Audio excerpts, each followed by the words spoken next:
মুহাম্মদুর রাসূলুল্লাহ সাল্লাল্লাহু আলাইহি ওয়াসাল্লামের ভবিষ্যৎবাণী আছে, নবুয়তের পরে খেলাফতের যুগ আসার কথা। সেই ভবিষ্যৎবাণীর আলোকে নবুয়তের পর খেলাফতের যুগ এসেছিল।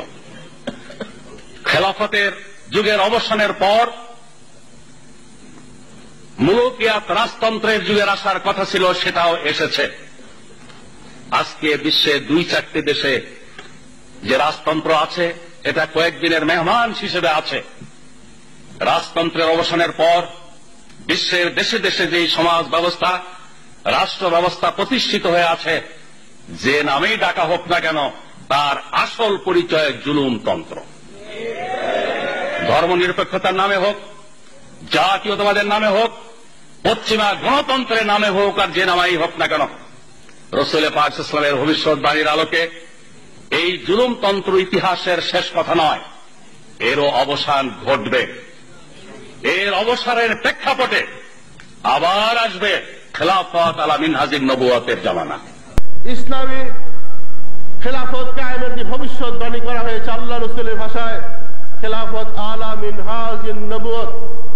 আল্লাহ নবী বলেছেন আবার দুনিয়াতে খেলাফত কায়েম হবে ইনশাআল্লাহ। তাফসীর কারকদের মতে ইতিহাসের যতগুলো অধ্যায় অতিক্রান্ত হয়েছে, হাদিসের সেই সর্বশেষ অধ্যায় হচ্ছে জুলুমতন্ত্র। এই জুলুমতন্ত্রের পরে আবার ইসলামী খেলাফত কায়েম হবে, খেলাফত আলা মিনহাজিন নবুয়ত। ইতিহাস সাক্ষী, দুনিয়া এখন সবচেয়ে চরম জুলুমবাজের মধ্যে অতিবাহিত হচ্ছে।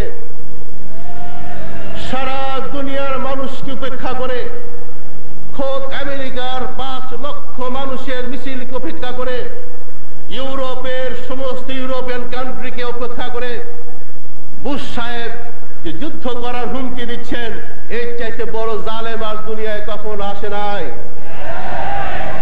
বুশ সাহেব হচ্ছে ইতিহাসের শেষ ফেরাউন, যে ফেরাউন বলেছিল আনা রাব্বুকুমুল আলা, আমি হচ্ছে সবচেয়ে বড় খোদা। আজকে বুশ সাহেবের চাল চলন দেখলে মনে হয় তিনি নিজেকে সে ঘোষণা করার পায়তারা করছেন। তো বুশ সাহেবের জেনে থাকা উচিত, জেনে রাখা উচিত, ফেরাউন যেমন মুসা আলাইহিস সালামের আগমনকে বন্ধ করতে পারেনি, বুশ সাহেব এবং আপনার সেনাবাহিনীও অনাগত ইসলামী খেলাফতকে রুখতে পারবেন না ইনশাআল্লাহ।